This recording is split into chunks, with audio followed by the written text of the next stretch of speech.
नमस्कार शेतकरी मित्रांनो, आज दिनांक 23 डिसेंबर 2024 पुणे गोलटेकडी कृषी उत्पन्न बाजार समिती कांदा व बटाटा बाजारभाव याची स्थिती पाहूया व अवकेची माहिती पाहूया।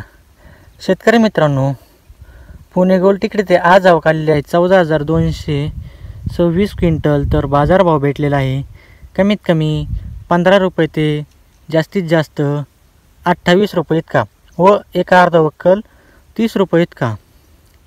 बटाटा 8,214 क्विंटल बटाटा आलेला आहे, तर बाजारभाव भेटलेला आहे कमीत कमी 12 रुपये ते जास्तीत जास्त 30 रुपये इतका। लसूण 71 क्विंटल लसूण आलेला आहे, तर बाजारभाव भेटलेला आहे कमीत कमी 120 रुपये ते 250 रुपये इतका। आले 539 क्विंटल आलेले आहेत, तर बाजारभाव भेटलेला आहे कमीत कमी 100 रुपये ते जास्तीत जास्त 250 रुपये इतका। शेतकरी मित्रांनो, आपल्याला जर व्हिडिओ आवडला असेल तर लाईक, शेअर आणि सबस्क्राईब करा। धन्यवाद। भेटूया पुढच्या व्हिडिओमध्ये।